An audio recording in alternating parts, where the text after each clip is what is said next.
Don't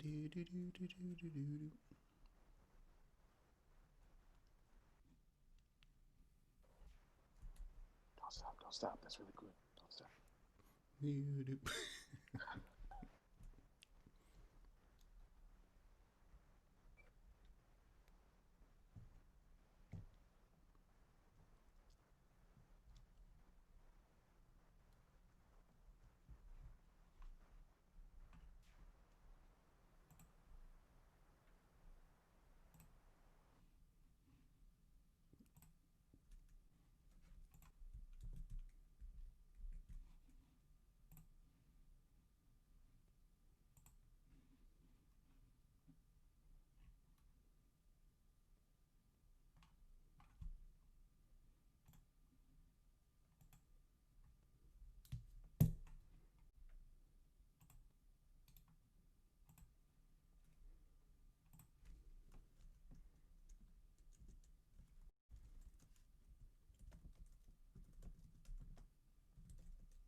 All right, friends, thanks for tuning in. It's Rita from Huge Theater, newly named White Lady Behind the Scenes, bringing to you Blackout Founders and Friends. We're pumped tonight, so let's give it up for my friend, your friend, John Gebratatios. Yeah. Yay. Woo. Hey. Yeah, Oh, John. good to see you. How are you? Oh, Doing thank you, great, White Lady John. behind the scenes. Thank you so much. Well, we have an exciting show for you. Let's get right into it. First and foremost, I'm John Gabratatios. Thank you Woo, all so much John. for watching. We definitely can't wait for COVID to be over. We miss you all. We can't stand it, but we thank you for watching. Whoever is watching right now, I'm thank you so watching. much. You're doing great, Um, John. all right, so let's bring out our first person. You love him, one of Yeah. the founders of Blackout, Who all is it? time Yeah. best time, always a great time. Woo. I'll say Bruno. Woo! I'll say how you feeling? Oh, so good. Thanks, John. Great. All right, wonderful. And let's bring out our special guest all the way from Atlanta. You love him. I love him. It's Magical Negro, Mark Kendall. Woo! Woo. Y'all, thanks for having me. This is great. Yeah. Yeah. Yeah. Okay, so here we are. We have three other founders. For those who want an update right now, Andy Hilbrands has horrible diarrhea, and he can't.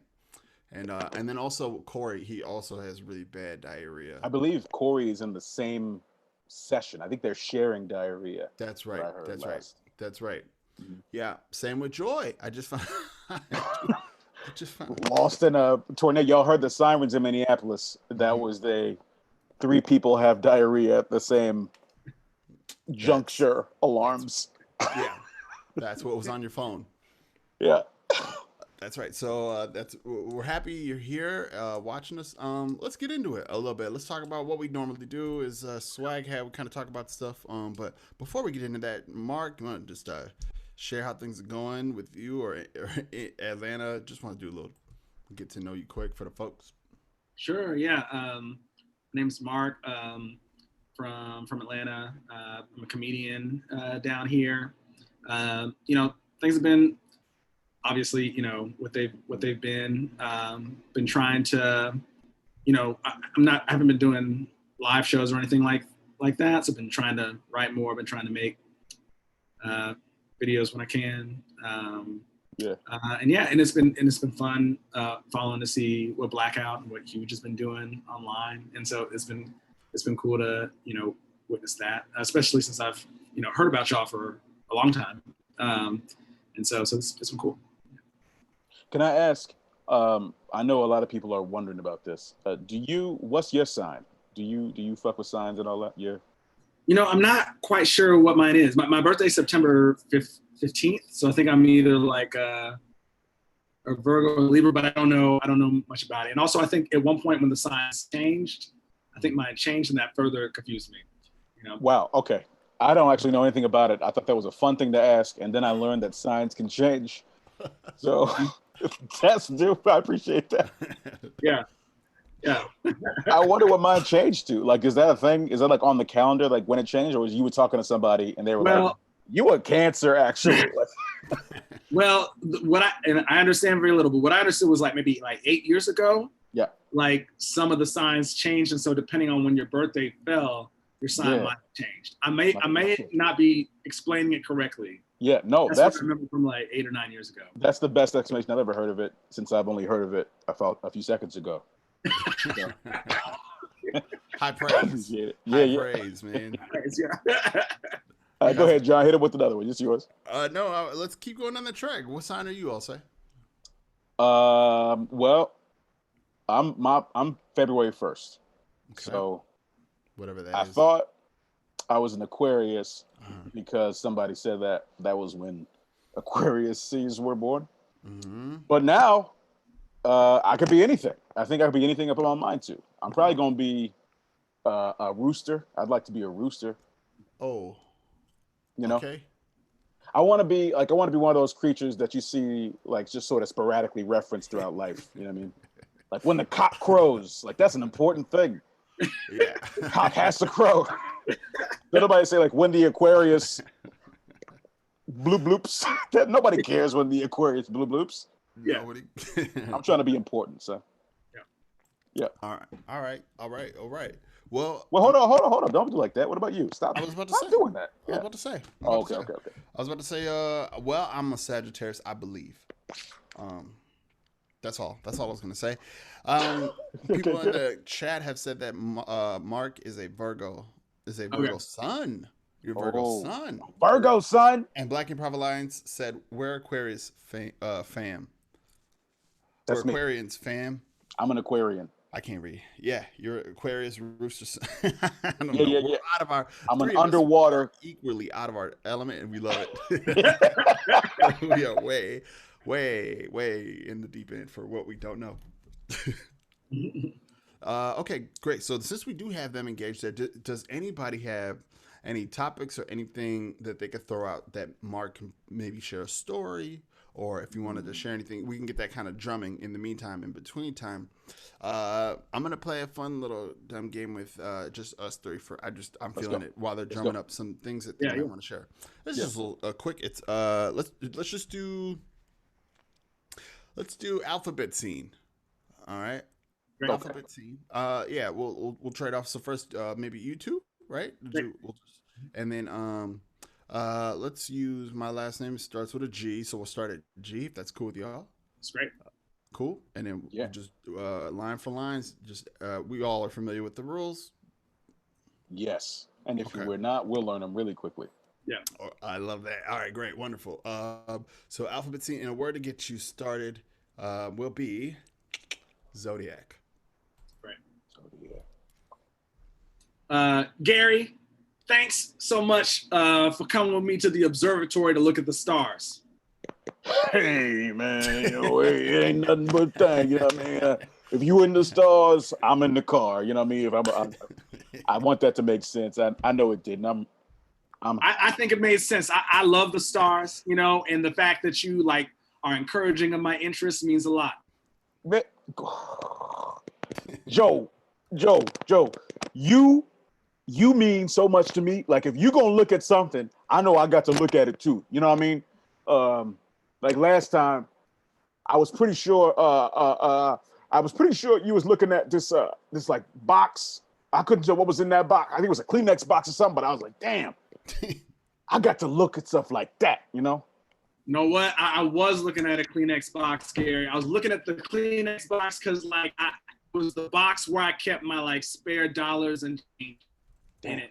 Yeah. And at first I was just like, oh, it's empty. But Gary, because you looked at it too, I realized there was actually something there. Yeah. Let me get this straight. You was looking at it because I was looking at it. My eyes didn't see it. Your eyes saw Son. it. You know.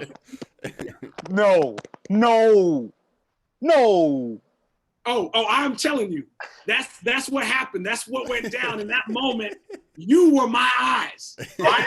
You were my eyes in that moment. Pardon me right quick. Let me get my man. My man. Ophelius, get your Ophelia. He's sleeping. He gonna come though. Quick.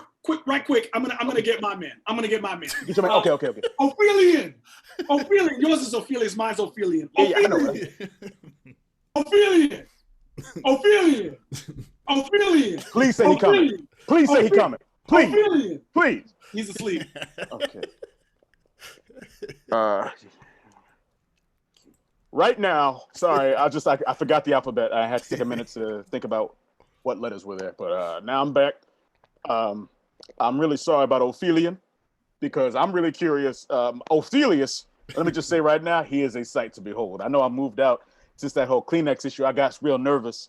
But I really appreciate you agreeing to have this call with me, man, so we could just hash out all that shit. You know what I'm talking about? Hash out all this who looking at what? Let's look at the stars. You know what I mean? That's nice.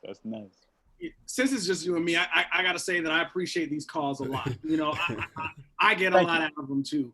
Thank you. And you know, like I appreciate that I'm able to talk with you since clearly Ophelian is not responding. I called him about 8-9 times. I heard. And usually, even if someone's asleep, that's enough to wake them up. Right. Not Ophelian. You know? Thank you. Understand this, man. If Ophelian ain't gonna be there for you, you count on Gary. You know what I'm talking about? Gary right there. Ophelian, not Gary is. Understood. Joe understands this. God. Okay. Okay.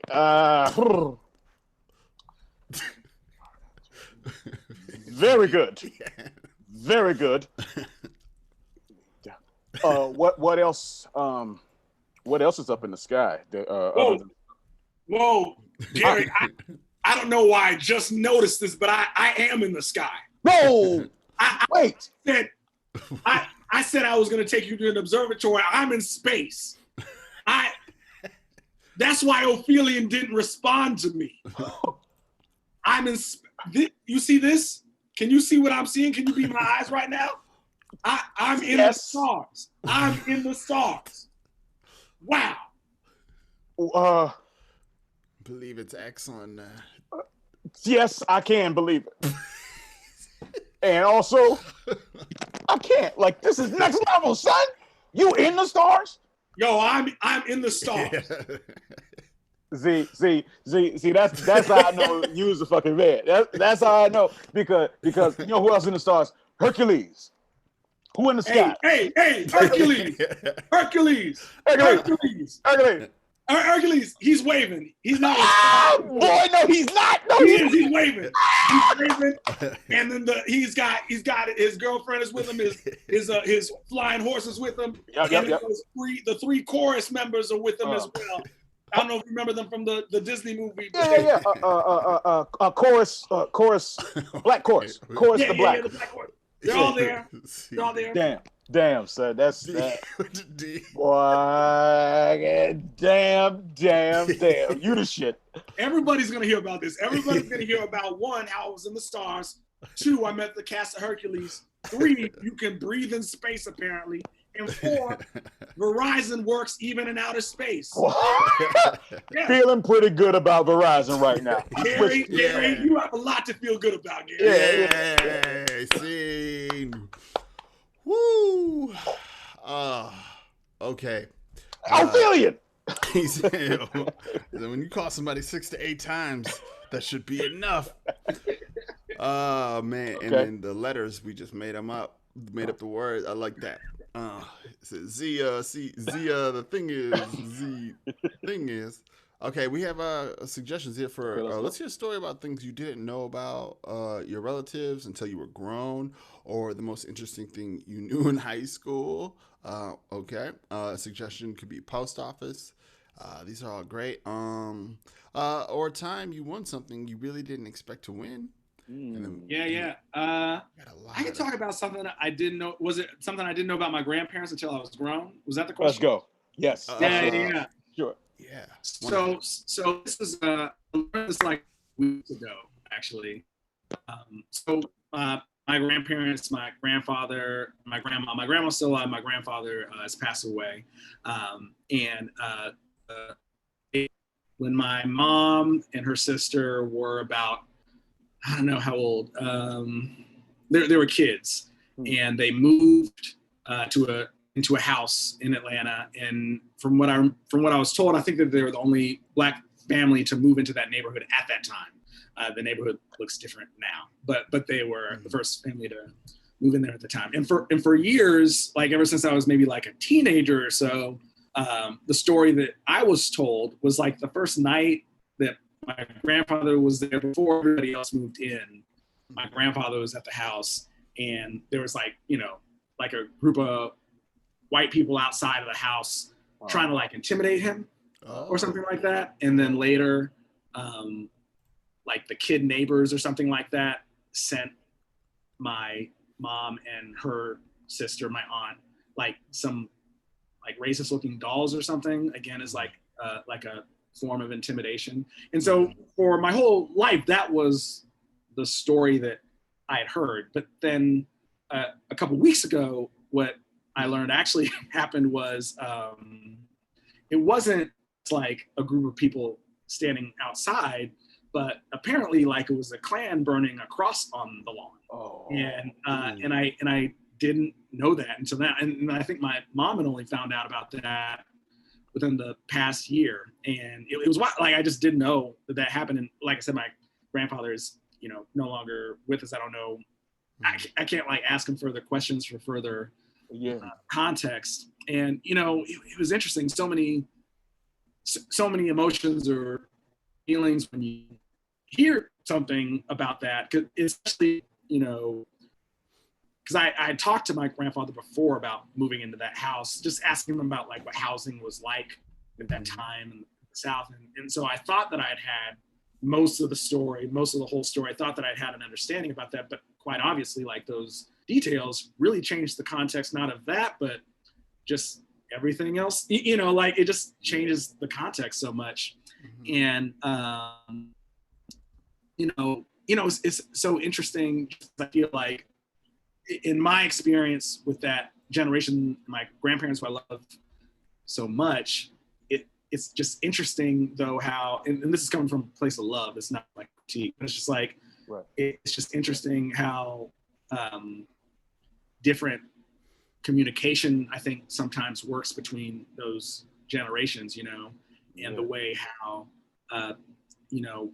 painful experiences, rather than maybe opening up about all of them, you just don't share them, or like there's like stories that you don't share. And it's not like these are closed off people by any means, you know what I mean? Like, and they never, I mean, the thing that one of my fondest memories of my grandfather is that he always talked to me like a person never talked down to me. You know what I'm saying? Like, this is the person that thought I was intelligent and strong. So it's not from a place of condescension or anything negative at all, but I think just the way that they themselves with, painful experiences, they just didn't talk as openly about it, or at least not in that way, and so then you're kind of like left with these questions, and it's just kind of interesting just seeing how different generations choose to process and deal with it. And I'm not like a super duper person, like I'm on stage and it's like a personal open diary or anything like that, but it's just like, if I have something,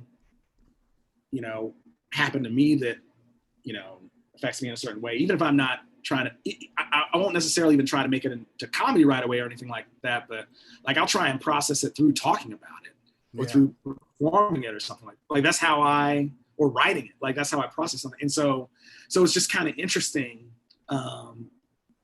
observing a generation from quite a distance, you know what I mean? And who knows what else I don't know about that story. That's the other thing too, right? Yeah. But just kind of seeing like, I feel kind of bad we took our cameras off. This is more, let's it's all right. Turn our cameras back on. This feels more like a combo. Yeah, okay. But it's just like, it's just kind of interesting seeing how, different generations deal and how they communicate in different ways. And so, and it's also just kind of interesting because it's like, you think you maybe you've asked a question or you think you've heard a story, but it's a good reminder that maybe you just don't, or you haven't. And there's always more to ask and always more to know. So like, and again, it's just like, none of this is coming from like a negative place, like, oh, this is something that they didn't tell me. It's just more of like, oh, I've just now found out. And so I guess, and so like, yeah. And so anyway, that happened recently. So that's something that's been like on my mind and things like that. What was the situation that got you to learn that new detail recently? I was talking to my mom and it just kind of came out randomly. Like I don't let it slip? Did she try to like suck it back in? Like, no, when the class was burning the cross. No, I don't know. I don't know. I don't remember what had it come out. Maybe we were talking about my grandma or something. I don't remember. It wasn't like I asked a question and then that unlocked everything. It kind of like just kind of came out organically in conversation. Right. Like I wasn't looking for that information or anything like that yet. Yeah. Yeah. I really like how you said like it reminds you to keep asking questions. Yeah. You know what I mean? It's like, yep, I know that story, and I'm not gonna think about it no more. I know it. It's just in there. And like, if you just ask mom one more time, you know what I mean? Like, just one more question. You ask her the same question one more time. I'm gonna go hit my mom up after this. Just ask her like, "What's my birthday?" I'm just gonna answer the same shit she knows. You're like, what else gonna come up? She'll be like, you know what? Actually, baby, June 13th. Like, yeah. Wow, man. Thank you. Yeah. Oh yeah, no, of course. Thanks for letting me share.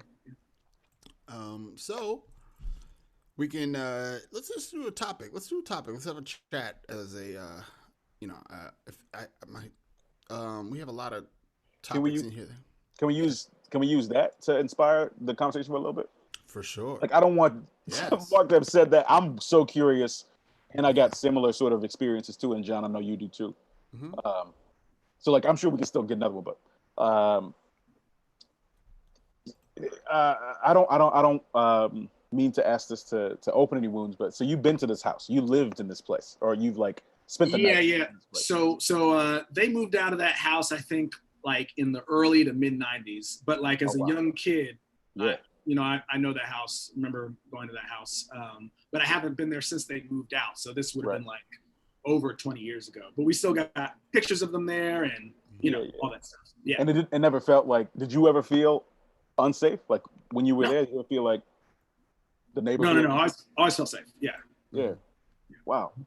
Yeah. And did you like? It was your grandpa at all? Like, what's I'm talking about? When, for me at least, in my family, we have a couple of stories that when I've asked about them as an adult, I'm learning the Klan was there. That's always the secret. It's always like, oh, also, yeah, we was praising God, but outside the cross was.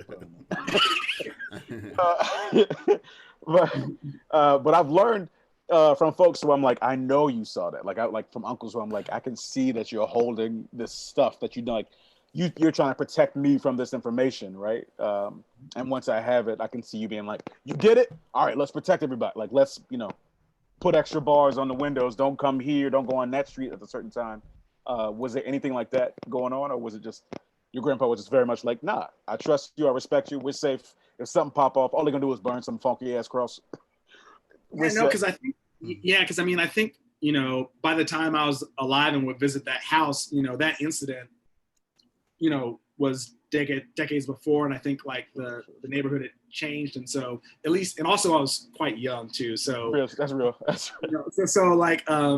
So no, there wasn't really any of that. I mean, like the only time I think I would get that type of question from my grandfather was when he would pick me up from school, and I went to a private white high school and junior high, and so sometimes he'd pick me up from school, and he'd ask me. Again, it's been a while, but thinking back on our conversations, he'd ask me like, "How are they treating you?" But like in a way, like, "How are they really treating you?" And at the time, I was like, "Oh, fine," you know. Come on, grandson, stop bullshit. Yeah, I think he was asking. I think he was asking more than that. And now it's like, oh, that's what he was asking about. But at the time, I didn't see it as that. I think he thought it was like more like surface level. Like, did you have a day-to-day, that kind of thing. Sure. And so those conversations never really went much deeper than that. But I mean, like, in reference to like those type of questions, like, don't go over here, don't go over there, I think that would come out when he would ask me like how I was doing or how I was feeling. Right. Yeah. Wow. Damn. Yeah. That's hard. That's hard to parent kids post civil rights. You don't want to put them in this state of fear, but you also want to protect them. But you also don't want to like, make them feel like every corner just around the corner is the bad guy. Is a lynching. It's something you do not want to be thinking of, but they also got to educate you. So it's a hard day to talk about how was lunch in school. That's hard. Yeah.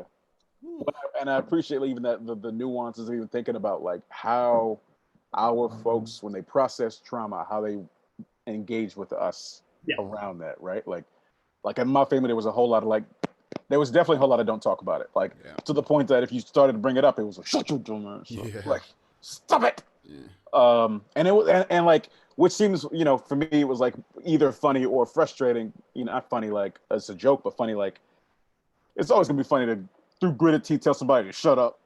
But when I realized it, like, shut up, they're gonna kill you. Like when I realized it was like the thing they're clenching on was their own emotions, right? There was like, the reason that we don't talk about it is I can't process it. Like, I can't process that. I feel like the boogeyman is around the corner all the time. That my life is in somebody else's hands. So when I would get questions, like very often, that was exactly the question, right? Like get in the car and be like, "How you doing? How they treat you? What's going on?"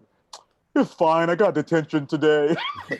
Boy, you know what I'm asking you. Like every time. That's crazy. Anyway, all right. Well, we got a lot of good topics here. Let's do it. Let's get it. Okay. Black joy in public. Black joy in public.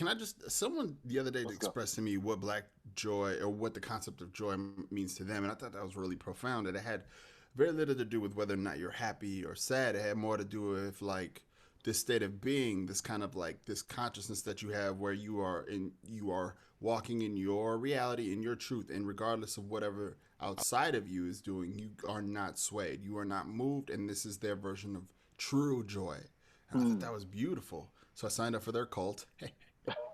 No, I was really about that though. I thought that was really empowering, and I was like also mad that I never heard that concept from a black man that was just talking about what that meant to him and the way he was taught about black joy. And I didn't get any further information. I'll probably go back and look up where he got that concept. But that's very, very validating and made me feel like okay, I could be sad and still have joy. Amen. Right? I could still be mad. I could be pissed off, and it has nothing to do with whatever joy is. Joy is something bigger. And I was like, wow, cool. Yeah. That blew my mind. Yeah. So do you specifically about the topic then, that in public, like what do you feel about expressing it in public? Expressing that sort of foundational joy that you've now stumbled upon. Yeah. Yeah, no, I mean, that's real. I think safety is an issue. When I think about anything we do in public, there's always safety as a legit concern. So when I think about that idea now, it says whatever. It says by any means necessary, I'm going to have my joy.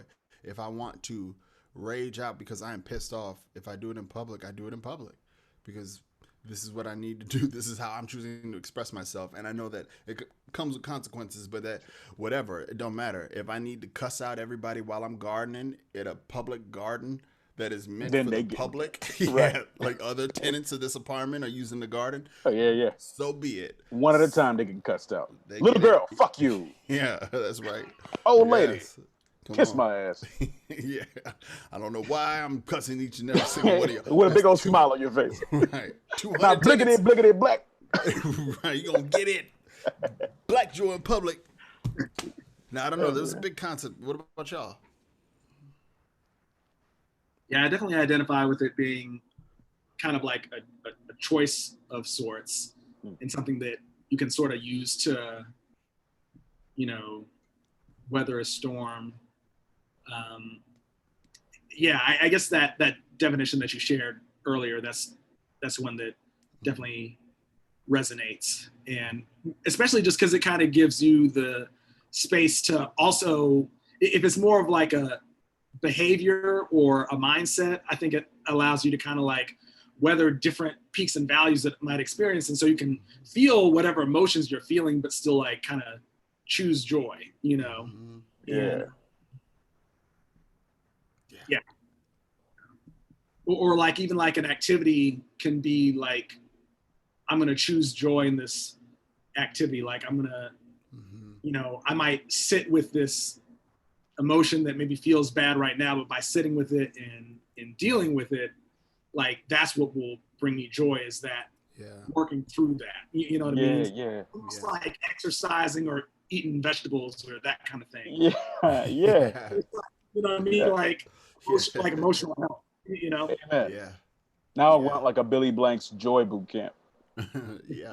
Just I want me a joy smoothie and shit. Yeah, I feel like the opposite. I mean, kind of relevant to that last topic we're talking about. I think the opposite of joy is fear. Like it feels like the hardest time to access joy is when everything else is more important, right? That like I gotta keep putting blankets over my head. I gotta like that. My main mode of existence is to put my head down, to keep it down, right? To keep hiding myself. And it feels like the more that happens, the more that constriction is in place, the harder it is to let that joy be, right? I was just reading something somebody posted about like the reality that like when you have when you're from a place, and you're from a culture, when you live a life where danger is promised to you, like there's a guarantee that when you walk outside, it is likely that if somebody sees you, they're not going to have a positive experience with you. When that's the case, it's real easy to have fear be number one. You know what I mean? But like, I've recently actually had in this drive across the country, while folks are looking at me sideways for just being black, right? For their own sickness of racism. It became very clear to me that like, yo, I'm trying to live, like, regardless of what else is going on, regardless if you're going to take my life or not, you can't take me. You can't take my joy. You know what I mean? So I feel it. I really appreciate that definition too, because it really feels like, if I'm going to walk, like my mother has this story that I'm not going to share with y'all in this fullness right now, but like a part of it is her father saying to her, stand in my shadow, right? And she talks about like when she did that, the moment she was in that shadow, there was danger in front of her, in front of him. There's him and her in his shadow. And she talks about like the feeling of being there was like worry free. Like she was in there, and the first time she was like, I do like strawberry ice cream. Like just like all this stuff dawned upon. Like I ain't scared of shit. What else do I like? I might like rock music or whatever sort of stuff they were listening to in those days. Yeah, so I'm with it. I feel like the more we can express it in public, like that's us in all lanes. Like that's gonna change the world. America, the planet has this infatuation with black fear. Yeah. And they keep trying to keep us in it because they love it. It pays the bills, keep the lights on. Yeah. It's time for us to start, what about pumping joy into our core. I want to. So we're on a thing. I'm been interested about this for a long time, but I just don't take it public. I just think about it. Me also, we talk about it, but black men, Mark, this concept with black men in their 20s and 30s. I don't know your age. I'm assuming in our 20s and 30s, I think there's a pressure, obviously, for every black man, every black person, all black lives. We deal with the pressure. I want to speak to, because we can speak to it like personally, the fears that we have as black men that to have black joy. And what chapter are y'all in right now? Because we don't have a black male club that or a black male, you know what I mean, like space that we go to on the regular to talk about Yeah. what we're working through or what ways in which, because there isn't really space for us to heal publicly. Right. I don't believe that is a normalized public thing. I think we get told to toughen up. I think we get shushed, and then I think we get demonized. I'm talking about public facing. We get written off as XYZ, but internally, I know every black man has their own chapter. They're on a different page with this concept of joy and the freedom to have the permission to give themselves joy.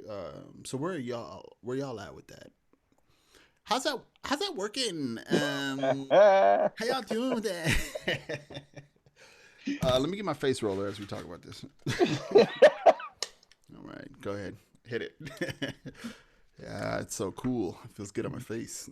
I mean, I don't want to put pressure on Mark for you to start. I'll start it off. For me, Yeah. I'm at the level where I feel like I'm finally starting to accept more of myself. Like, so I think in that same vein of things you're talking about, it's like severe homophobia, right? Severe transphobia, like with all this stuff of toughening black men, is that like because our masculinity has been challenged as much as our humanity.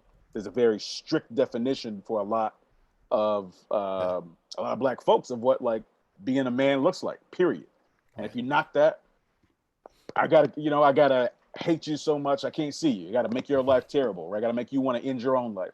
And I'm at the point now in my black joy that I feel like I really am starting to like fall in love with myself. Like, I look in the mirror and I see my mom and I'm like, dang.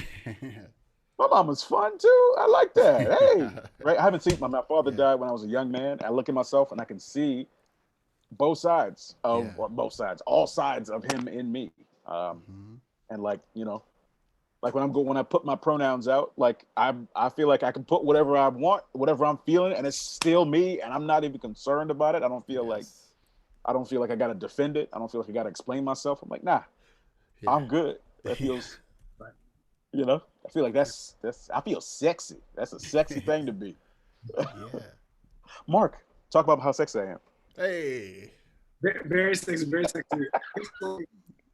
In reference to the joy in public versus privately, my mind kind of goes to like performance and being on stage, and I guess I'm speaking like specifically about like performing in like predominantly white spaces without, I feel like I've become more aware recently in terms of like how expressing black expected and we missed that last. We lost it just for that 1 second.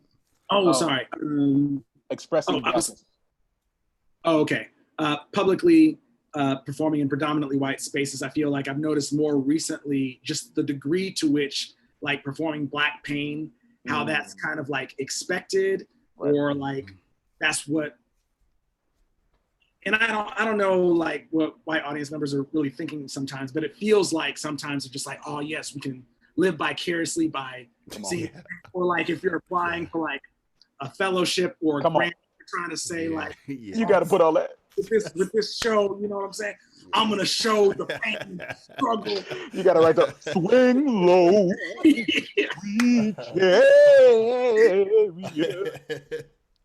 And I guess to me, it's just like with thinking about like how you express that joy publicly. It's like, sure, giving attention to the pain or the struggles that you're doing, but then also like how you're dealing with it. Even if like how you're dealing with it is not really like what they expect, if that makes any sense. So however you choose to deal with that comedically or not, you know, one of y'all mentioned like, you know, owning your truth or living in that truth.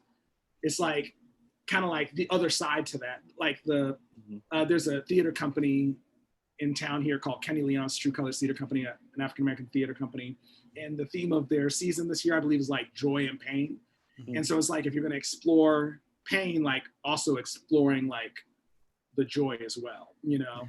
And I guess, so again, in thinking about when I perform publicly, whatever I choose to put out there publicly, no matter the space, is reminding myself, giving myself like permission to express that joy. When talking about Black topics, and not just talking about it in the context of, you know, whatever else, pain. Yeah, you know? the commodified pain that folks be wanting. Yeah, keep fucking up the white man word, Mark. I like it. Fuck it up. I like that premise a lot. I don't know if y'all feel inspired. I feel inspired to just do like individuals auditions, just, you know, just like a 30-second, maybe minute audition. All right, John, you up first. White institution. Yeah, white institution. So if someone could just introduce me to the room. Okay, folks, next up we have here, he's gonna have to forgive me for this one. John Gabradity Ozzy. I mean, if you want, you could use a character name, but you don't have to use my real. Oh, well, this is John Gabradity Ozzy. All right. And I appreciate the invitation, though. That's really nice, James. Okay. Sure. John's gonna play the role. He's auditioning for the role of Bad Man. Wow. All right. Number 4 in the prison. Okay, John. Okay. John, you've got a tray in your hand, all right. And Day really wants that cornbread. What you gonna do, friend? Okay. And you're on. All right. Yes. Nope. Cut. What? I'm sorry, John. Yeah. Just real quick. Okay. I like the intention. Yeah. If you could just shift it to a little more, you know how, I mean, you're in jail. You know, you feel the shackles. Feel the shackles. Yes, okay, right. Yeah. Okay? Okay, I understand. All right. I'm proud of you. Yep.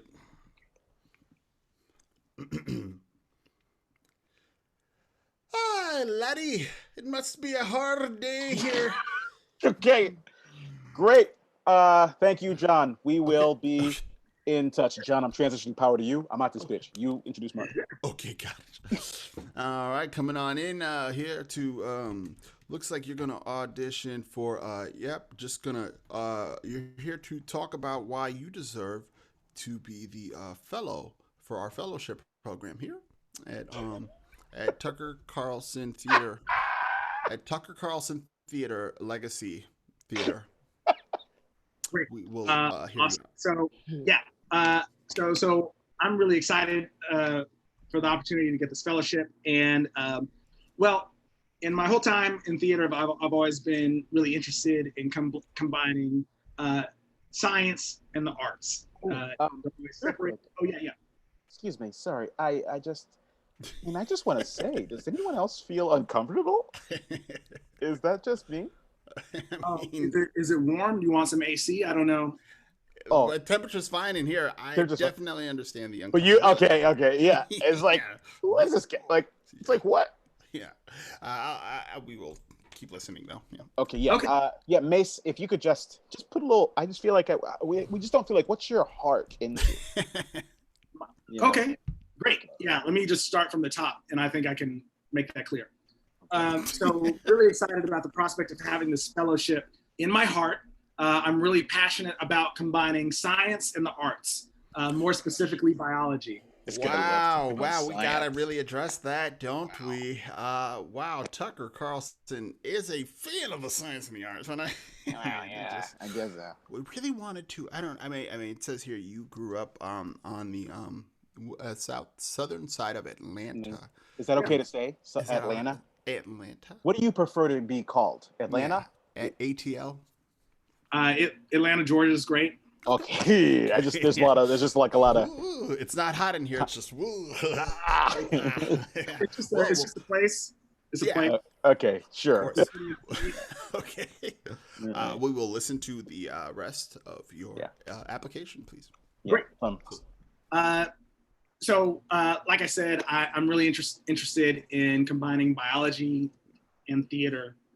That's where my heart is at. Okay. I mean, I don't mean to interrupt again. I just feel like, what's the deal with all this science talk, right? Wow, you've said like science so many times. No? Anyone? Jane? Do you feel? No? Yeah, it's a lot of I science. I need to I just need to take a walk or something, maybe. Yeah, you're gonna go. This is just making me sick. This is really making me feel uncomfortable. So, good luck, though, Mace. Okay. All right. Well, thank you. I'll take the rest. All right. Up next, we have someone here to audition for our very a student written. So the students write the plays around the students that come to audition. So whenever you're ready, if you want to go ahead and start your audition, we're really looking forward to hearing from you. Blessings. Egrets. Potato salad. I'm sorry. Yeah. I don't want to be insensitive. That's okay. You can't be. Okay. I just heard egrets. Yeah. And I didn't know what that meant. Is that electronic grits, like an email, like an electronic mail? There was egret. I just don't know what that is, and I feel alienated. Okay. But okay. Well, I don't want you to feel any sort of alien. Well, I just need you to explain it to me. Yeah. I just need you to explain it to me. Okay. In the play or just now? I think both, and I realize that maybe takes some energy from you, but just think about all the energy that it takes from me. Right. Right now. Yeah. And I'm sorry. I am sorry I put you in that position. No. It's fine. Like I said, I'm not, because I said I didn't want to be insensitive, then that means I can't. Right. You can't. Right. Okay.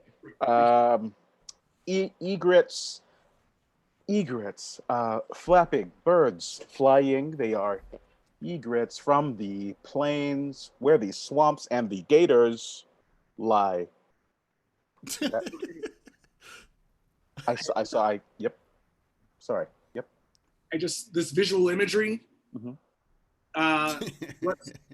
What am I supposed to be feeling here? Well, just feeling that you're in the plains. I feel left out. Oh. Okay. So I feel everybody in the theater on the ground. Oh shit. Everybody in this theater on the ground. Oh my gosh. Is this? No. I got something to say. Okay. Hold on. Hey, Mike. Everybody. Mike, he's not ready. Listen to me. Okay. I just got done parallel parking and nobody helped me. That's an accomplishment. Yeah. I'm sorry, did I come in too soon? No, I mean, it was the perfect time. It was perfect. Was that it was perfect. Okay, thank you. I just felt like inspired. I loved how much you scared me. And if we could kind of like recreate that, I like that. I like okay. Wonderful. Yeah. We need to get recreate that. That was really good. You had me going for a minute. Yeah, with the game and all that. You got it. Egress. Yeah. Okay. So all right, Mike. We're just gonna start with you. We're gonna start with Act 2. I'm gonna back off. I'm just gonna do a quick intro of you, just like I'll do your lead up line, and then you come in. Yeah. Okay. The potato salad has spilled off of the table. Grandma is rocking fury. Honk, honk, boom. I pulled my Chevy into the theater. Who wants to get in? Huh? Well, we don't know nothing about birthing no theaters. Yeah, should I not have actually pulled my car into the theater?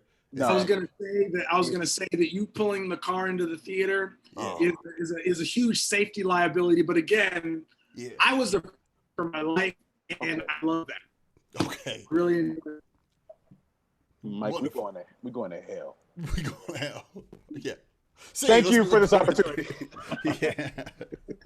Nice. Should we grab another topic? Yeah. I want to freestyle. Y'all want to freestyle? You don't have to want to freestyle. I know we're black men. We're trying to break stereotypes. I just know that I really want to freestyle. Okay. We'll do it next time, though. We can do it next time.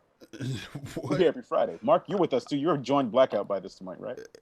Oh yeah, I mean, that's awesome. I'm down. Every Also- Friday, the family gonna get bigger. that is all right. We got yay or nay on chitlins. Chitlins. Oh, hell or yeah. nay. Yay on chitterlings, as they would say. Chitterlings. Yeah, well, Mark, you got a kind of a sour face on. You're not a chitlins man. I personally like I can't do them. They my family members they would cook them. I just can't. Yes. Yep. Is it because you smell them being clean? Like, what's the problem? What's your? I don't know what it was. I guess I think it was just the smell. You're like, I guess because it's a shit sack. It kind of smells like it, and I don't like It smelled like my dad. It's been a while since I've been around them, but my dad, he would buy them by I think the 10-pound. Yeah. He'd get like 40 pounds, and then he'd cook them down, and it's just like, as a kid, and you've never really smelled that before until you smelled that. Oh my gosh. Yeah. And he would have all my family members over, and I remember it would take a while to cook them. And so they'd sit around the table and play Jim Rummy and cook the chitlins. Ooh, that sounds like fun. It wasn't. It was not for me. I respect it, but I was just like, yo, I can't. Yeah. It's pretty unholy. I'll give you that. I'll say. I'm about it. I'm team chitlins. I just would leave the house. I would leave for a day, actually. I'd be like, all right, I'm going to come back later once we get all this shit stink out the way. Open the windows, and it's in the furniture. Like, the house is going to smell like doo-doo for a while. So you got to, leave your clothes. You got to change your clothes. For real, it's awful. But I think for me, my grandma was always so... everybody was so, you better not waste no food in my house. And mentally, I had to just make the leap. I had to turn off all of my gag reflex for just years because they was like, ain't nobody throwing away them beans. You hungry, ain't you? Also, tomorrow, guess what we eat? Pig ass. What you gonna do? Your great-great-grandpapa died to give you pig ass. You little ungrateful motherfucker, you. Put some sugar on it. That's what everybody would say for everything I didn't like. Put some sugar on it. Yeah. It's depends on how they're made, I would say. Depends on how they are prepared and seasoned. You've had them up north, or you've been to the south? Who, me? Yeah. No, I've not had them in the south. I've had friends whose family make them. Wow. And then also on the Eritrean side, there's dishes that have intestines, and it depends on, again, who's making it and how that's. Because one false move. If you take any bite and you're like, is that chocolate? I'm gonna kill somebody. Yeah. One wrong step in this whole process, this whole kid's life is ruined. In a corner somewhere shaking. I think I want to just for fun. What do y'all think about Kamala Harris? We have been corrected already about how to pronounce her name. I have already forgot. Yeah. There was a person who was like, "I'm from India. This is how you say it," in a show that we did a couple days ago. Yeah. And I don't. She'll be all right. I was so triggered by her just jumping in our show. Yeah. We should just ask Kamala herself. Yeah, that's it. What do you mean? What do you mean? What do we think of her? Kamala Harris. If you had 30 minutes with her, what would you say? That was the thing that they said. If you had 30 minutes with Kamala Harris, what would you say? 30 minutes with Kamala Harris. I'm not sure I would say anything myself. Yeah. That's a good question because. Where do you start? Hello, because I feel like I don't know. I feel like we're just getting to meet her. Aside from the fact that very proud to have a black woman representing very high seat, one of the highest seats in America. Right. We got to be proud just Right. off of that to have that represented. So with that being said, I don't know you, so I think I would start with just normal get to know you stuff. Just some extra shit. What's your sign? Yeah. When was the first time you remember a burning cross in your granddaddy's house? Let's Kamala. Nice to meet you. How do you pronounce your name? How many KKK crosses have you put out this month? Respect your work. Respect your work. Love to see it. Honestly. Yeah, that's hard. Yeah. I mean, I feel like I don't want to. Like, I feel like there's no. I would have nothing valuable to ask outside of getting to know her, because who in the feet I fuck am I to give my opinion to her about anything? Like, at this point, you know what I mean? Like, I got opinions for sure. Yeah. I got opinions about Michael Jordan. You know what I mean? Like, I just Right. I don't know what he does. I don't know what he's like. I just know what I think. If Kamala said, Kamala, I'm gonna say Kamala. Okay. If Kamala said to y'all, what are y'all opinions of me? Based off what you heard of my track record, what do you think of me? I'm not gonna lie. I'd be like, man, I think you're really nice, but sometimes I don't know why I believe that you can also be a asshole. But I think you also have a big heart, but also low key kind of afraid at you for whatever reason. Based off of what I heard, but I definitely am enjoying you. Smokey the Bear type shit. What does that mean? Smokey's a bear. Like, It's like, I don't want to be near you. I appreciate the work you're doing. That's right. Thanks for putting out fires and shit. Yeah. I'm camping, son. Please don't and hurt my it's son. only because of the prosecutor thing. That's where the bear comes from. Is that? That's it. Real shit. That's it. I see your claws. I heard about how you've mauled niggas for years. Excuse me for finally dropping the N-word, but back off. That's accurate. Yeah. Yeah. That's Mark. My bad. Yeah, we talked. Yeah, I mean, if she asked me like, what do people say? It'd be tough for me to like tell anybody. You know what I'm saying? Like what people have been saying about you. You know what I mean? Like, especially like, you know, especially. I guess you lead with you trying to compliment sandwich it. You were really talking to someone face to face.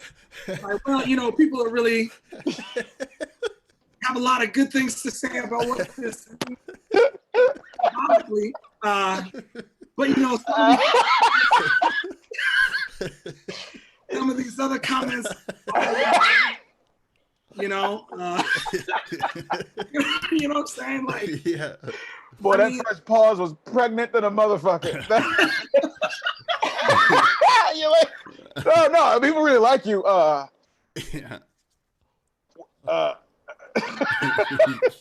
There's another foot. Why don't you go? Let me call you. I'll tell you on the road.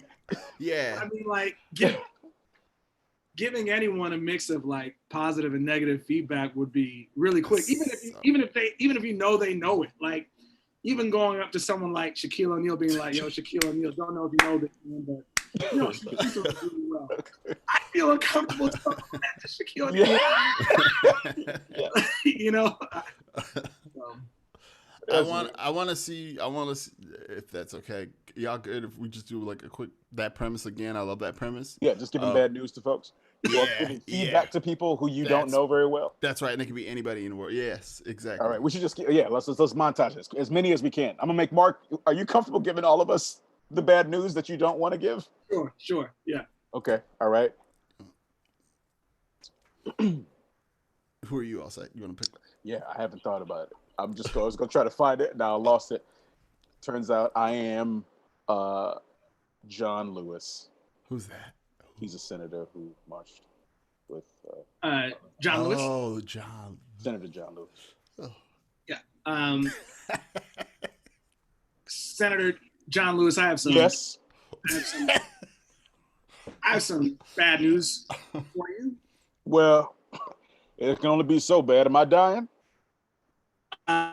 Well, so John Lewis, here's the thing.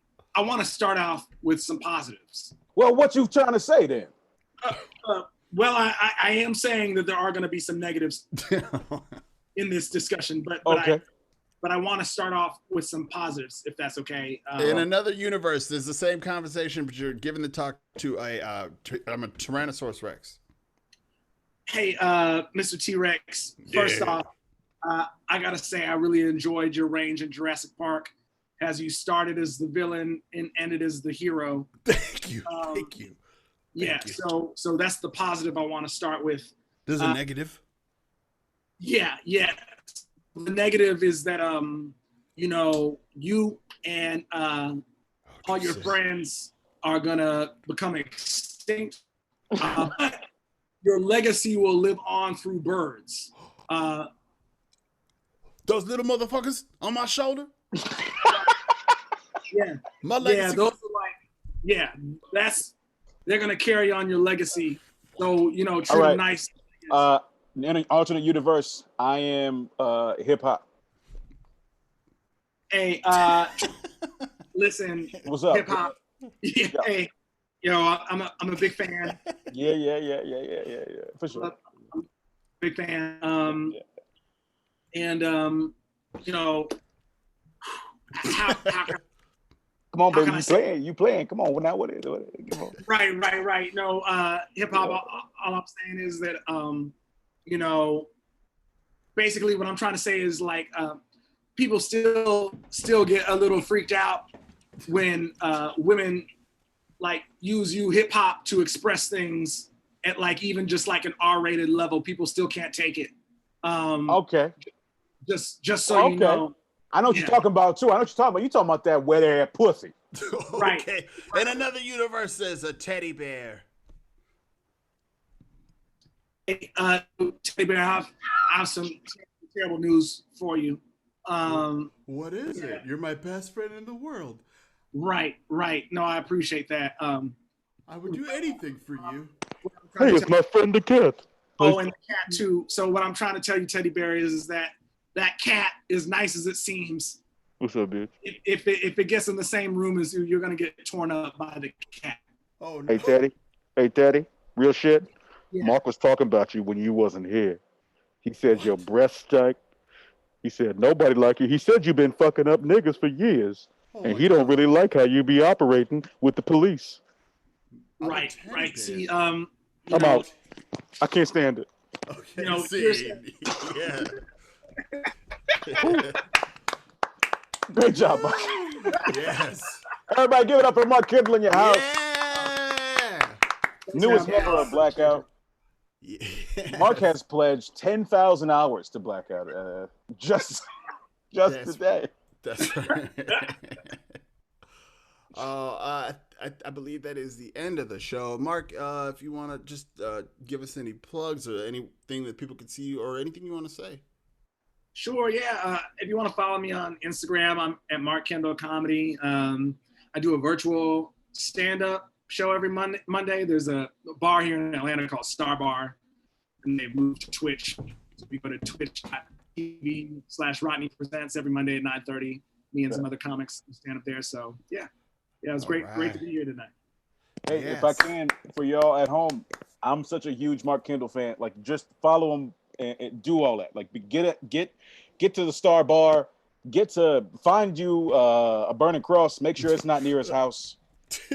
And then put that shit out. Stop burning crosses, stupid ass. If you watching this and you burn crosses, that's enough. That's enough. Okay, so you know what to do if you want. You could donate. This is obviously free, but we have a PayPal out there just for Blackout to kind of build up reserves so we can kind of take over the world. But also thank you all so much for watching. Oh, on Monday we will have a panel with some comedians from who is it? Kamala Harris. Kamala Harris. I got who you. else? Cedric Yarbrough. Colton Dunn. Michelle Gilliam. Joy Dolo. I can see her face. I can't think Amber Ruffin. Amber Ruffin. Thank you. Yes. Not David Ruffin. Amber Ruffin. That's right. We're just gonna have a cool time panel, just talking about being black in comedy today and reclaiming our value. And we're gonna just see where that conversation evolves. And I feel like It's probably not the last one, but check it out Monday, 7 p.m. Central Standard Time on this huge's YouTube. Just trying to get the conversation going and dialogue because it's bigger than just us doing ha-has. Anything else I'll say? Hashtag everything funny ain't a joke. Okay. Hey us. Yeah. Yes. I'm all about threat game today. Yes. I'm sorry, Mom. Yes. If you listen to this, I love you so much. Sorry, Yes. I said the first word. And to everybody watching, thank you. And Allsay's mother, thank you so much. And to everybody, good night. We are Blackout. Bye. This is like the SNL. Yeah. Oh, Great job. Really great show, everybody. I mean, this is great show. It really was. I thought that the cat part was a little much. Allsay's doing the This is how they sound. This is how SNL sounds to me. Oh, well, what was awful? Not That time when we had a... Yeah.